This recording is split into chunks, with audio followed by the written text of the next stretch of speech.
that if you have hair anything like mine, you understand how difficult it is to love your hair. When I grew out enough of my new growth and cut off enough of the texturized ends, I was just like, oh no, I got the hard one. Hi, I'm Danielle. I do too much. I like hair, talking, cosplay, music, art, and stuff.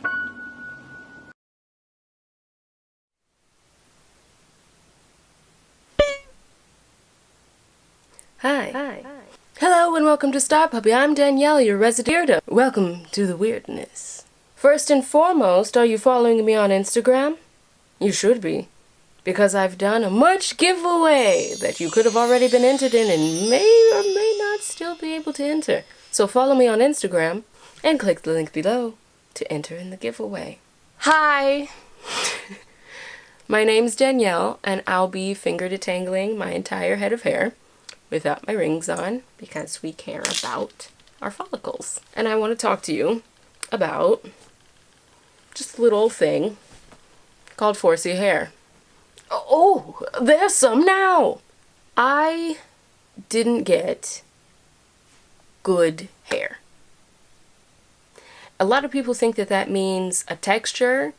For me, that's part of it. But there's a lot more to it.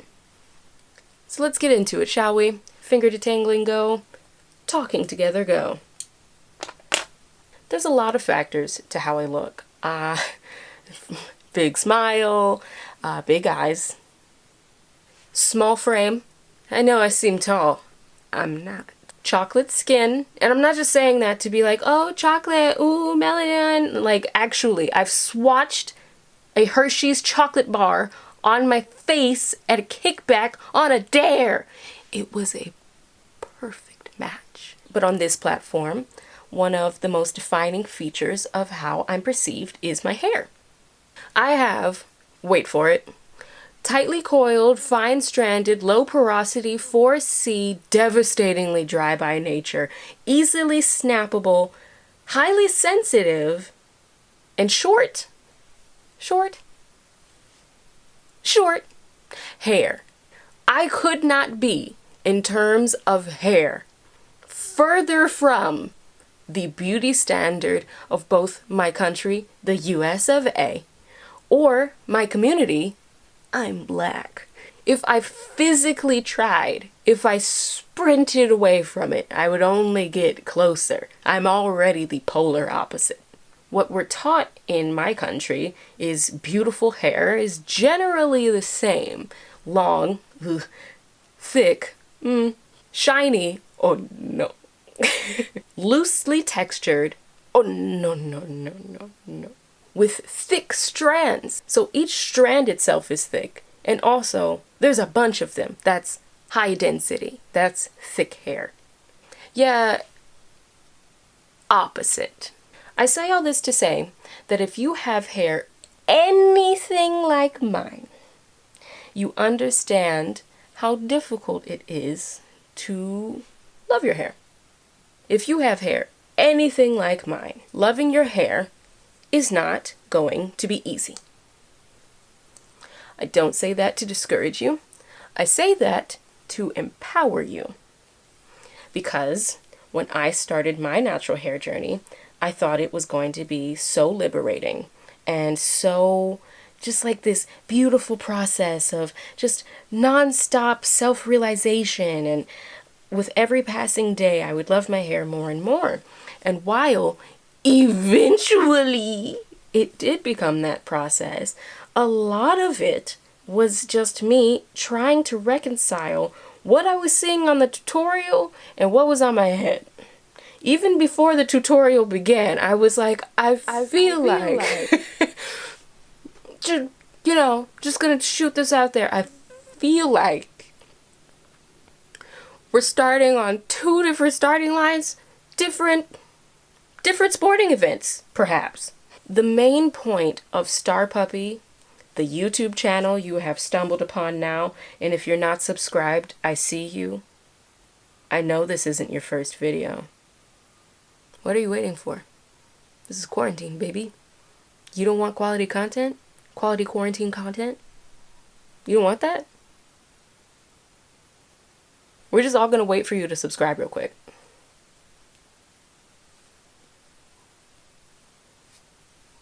Welcome to the family. You are now a StarPup. Doesn't that feel so much better? You know? The main point of StarPuppy is to make the content I wish I had seen. I'm just gonna say the stuff that I really needed to hear to you. My hair journey has been more emotionally difficult than physically difficult. Straight up, it has been a fight sometimes to embrace my hair. I've had to fight to get here, to embrace part of my body. What? I thought I was done with this part. I thought I was done with puberty. I gotta embrace my body again.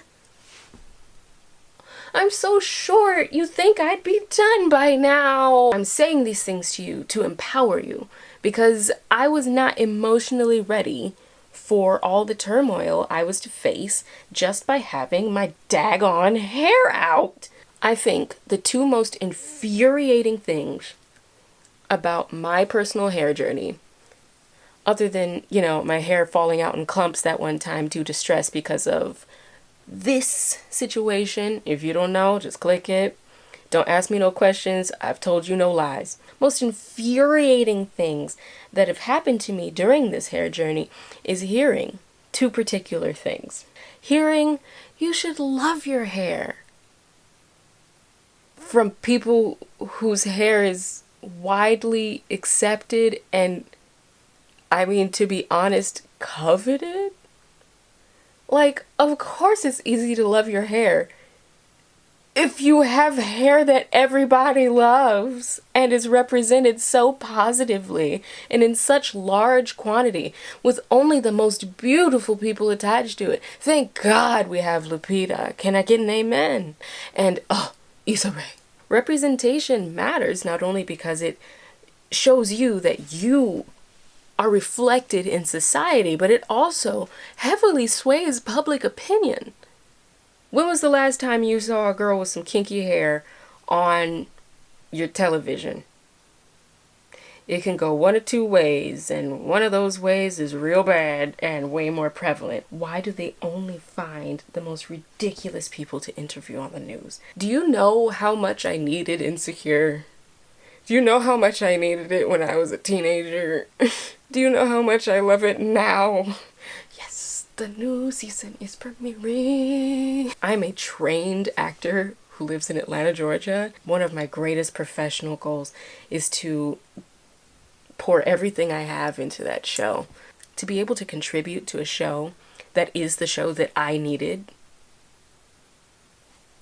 There's not a lot better you can do professionally, like something that means so much to you. Also, I want to stand next to Issa and smile so we can blind everyone in the world. Hair journeys are the same journey. What it boils down to is self-acceptance and embracing what you naturally have. And that is a big journey, no matter what. I am not saying that the journeys are different. I am saying the terrain differs greatly. On some days, it's straight up Kilimanjaro. Straight up Mountain Kilimanjaro. Pun. The second is hearing the phrase, it's just hair.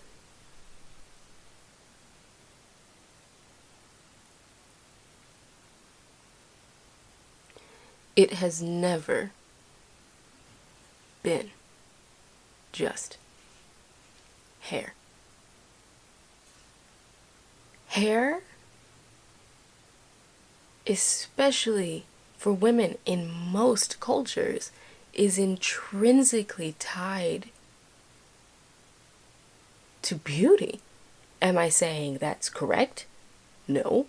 But am I saying that's what most cultures have decided is an indicator of part of your beauty? Yes. Particularly in my lineage, hair has been used to indicate social standing. and then it became illegal. And now you can be literally kicked out of school for having an afro. Explain to explain yourself. How is that just hair? What? Socially, it's not just hair. Physically, it is.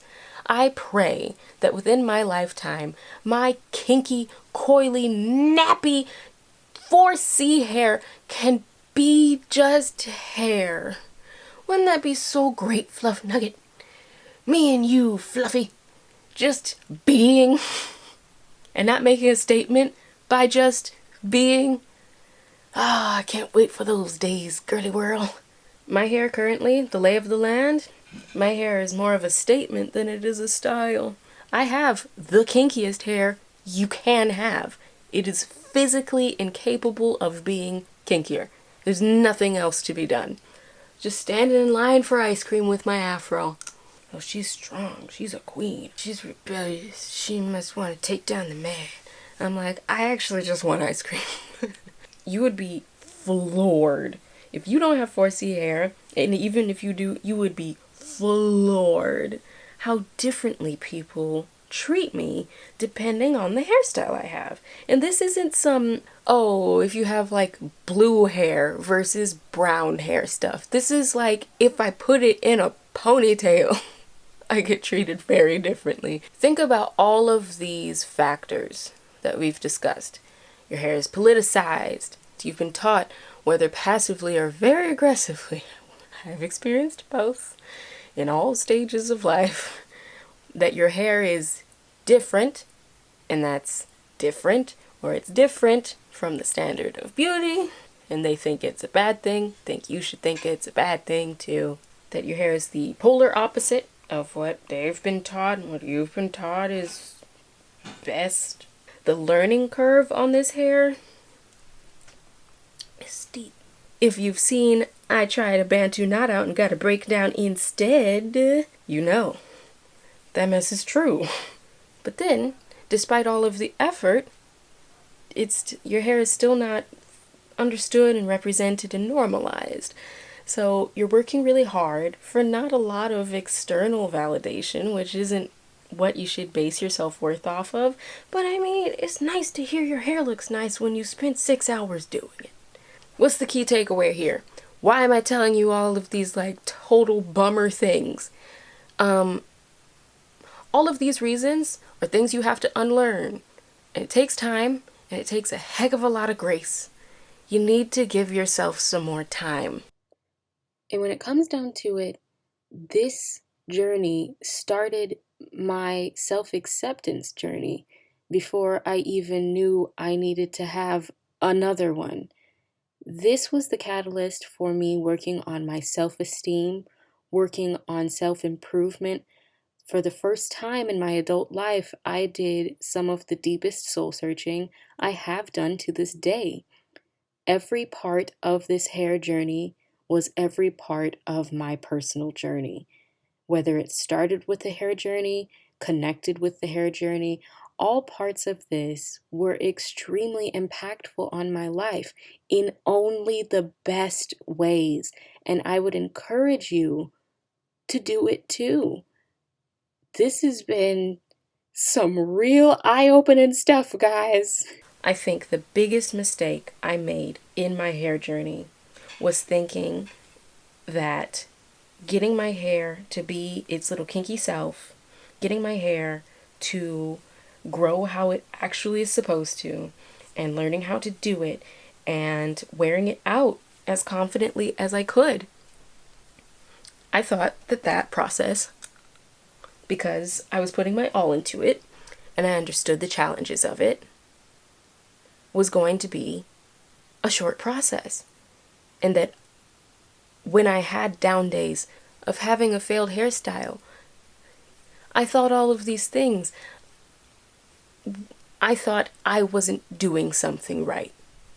I thought that thinking about these things, recognizing these things, and being upset about these things, I thought that I was weak because I felt so challenged.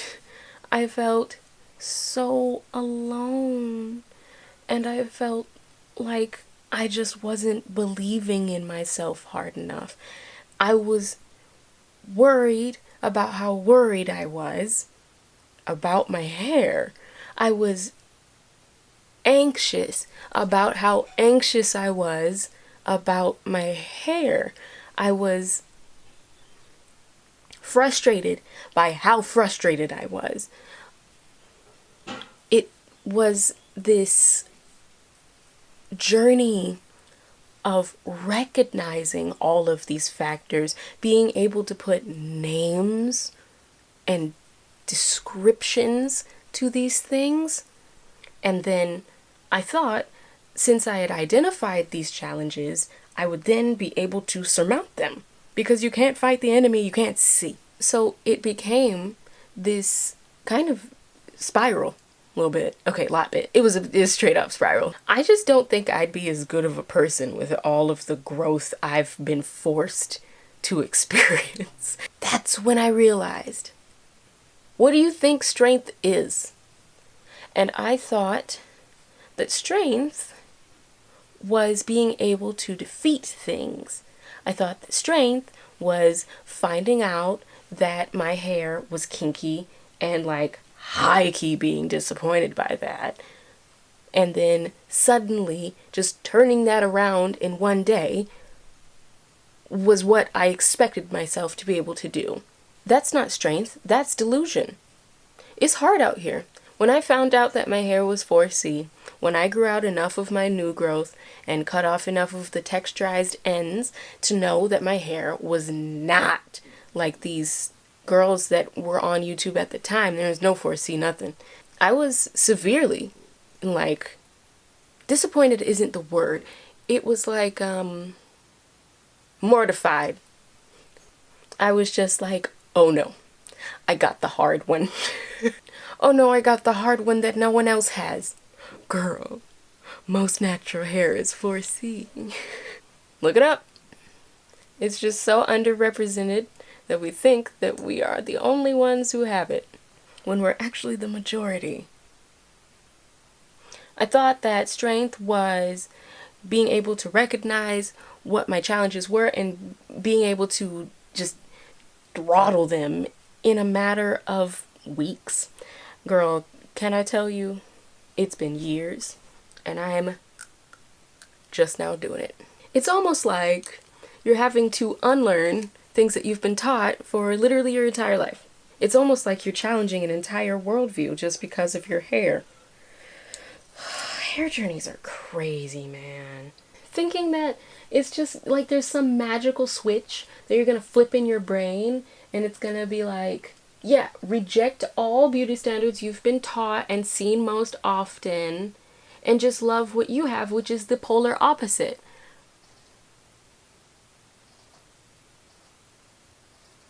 Are you Batman? What? I mean, Batman would subscribe, but that is so, like, can you do it? Yes! That is what strength is. It's the everyday. It's the putting your effort into getting through it. It's the small changes. It's the consistency. The sticking to it is where strength manifests. I had to accept my body. I had to accept my voice.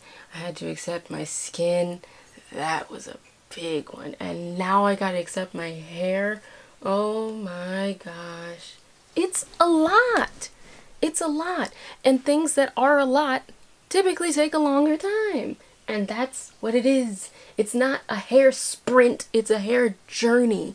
Your hair journey, my hair journey, has tested my patience, my consistency, my efforts, my skills, some more of my patience, my life. It challenges your social circles. It challenges you. It challenges your idea of beauty standards.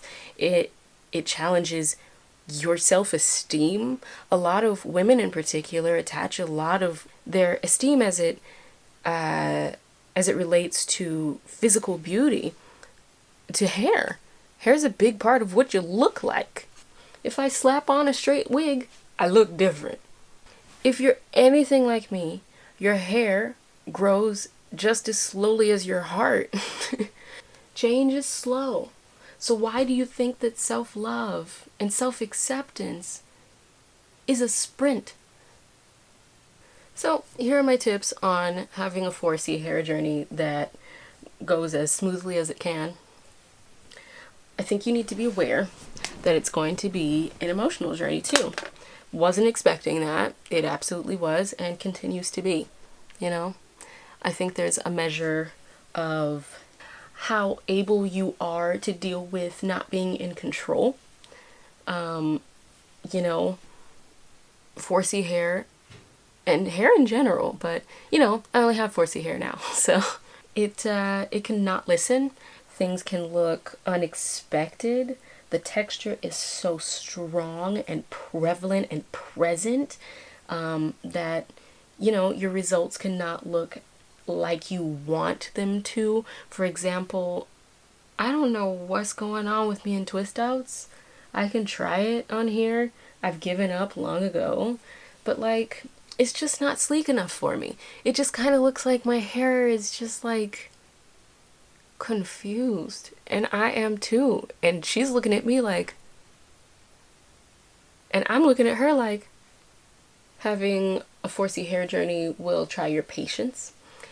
I've been detangling this hair for, I don't know, like 45 minutes, maybe longer. I've just come so far that it just takes as long as it takes. That's it. I'm not going to rip and run through this hair because I know she'll get mad and she will remember. Not only does your hair look different, you also are starting from scratch. I didn't know how to take care of my hair. I had to figure that out, and it took some time. And that was very frustrating as an adult. I've never started something as an adult from scratch. You know, I've always had like a basis of understanding and in some shape, way, or form.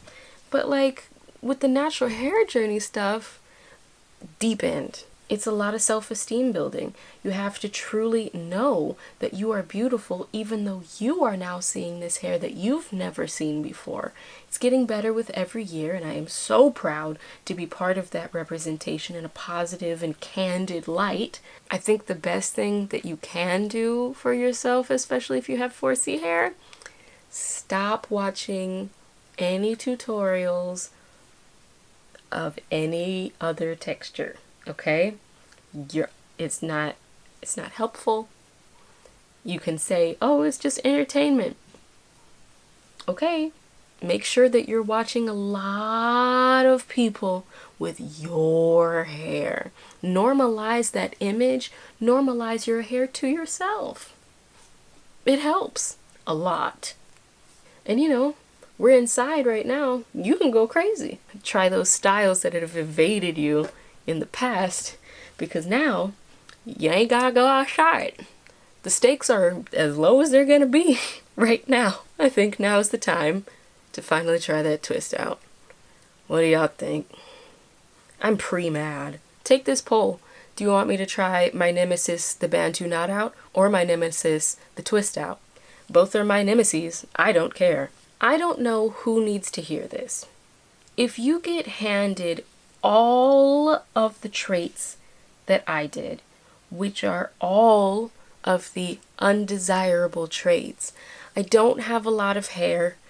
My hairs are very skinny. They snap very easily. My hair is extremely dry, and even though it's like not short, but it is, and even if it was long, it's still 4C, so like a humid day is gonna be short again in 20 minutes. If I could be handed all of the undesirable traits in hair, and still through time, self-reflection, self-improvement, self-esteem building, could still learn how to love and actually really embrace my hair while still giving myself the grace I need and deserve on those days where I'm not so in love with her. You can too.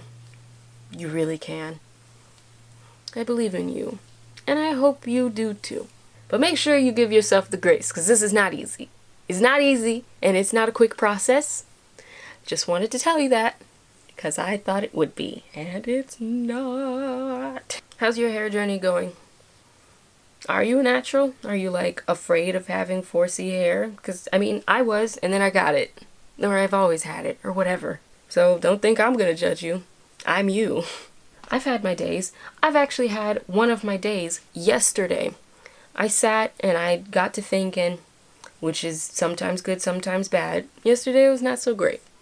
And I thought about how much more success I might be experiencing, how much more success in several areas of my life, professionally, even in romance. People treat me differently depending on what's on my head. You know, it's very interesting. And I thought to myself, I wonder, where would I be if I had a different hair texture? What if I had the same hair texture, but just a bunch of hair? You know, what if my hairs were thicker, and they were less prone to breakage? I wonder if my hair could have survived that terrible situation I referenced before in the eye right here. I wonder. And it almost turned into a spiral.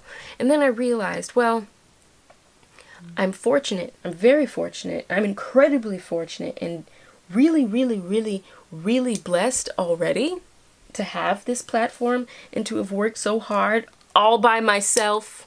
I made this channel and I produced every video that has ever been on it. So firstly, there's that. But then I went even deeper. And I was like, you know what? What's the most popular video? Notice I didn't say successful. Popular and successful are not necessarily the same thing to me. What's the most popular and most hard-hitting video I have on my channel? And that would be thin natural hair.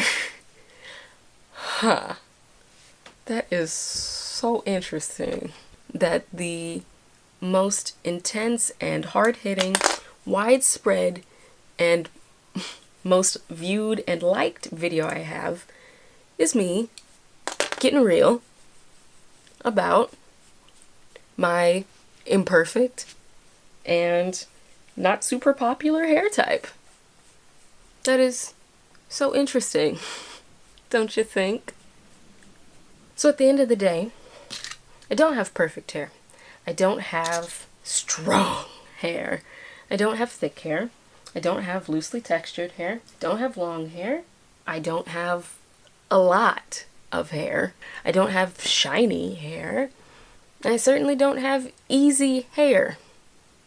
But you know, I have hair at all, which is more than I can say for some parts in my life. So I am grateful for whatever my scalp wants to provide.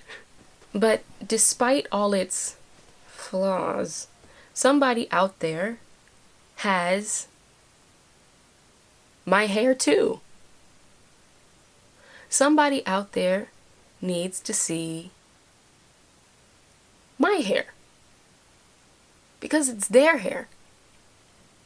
Somebody out there needs to see the content only I and my imperfect hair can make. They need to see me. Do you need to see me? Do you need to see yourself? 'Cause here I am, baby.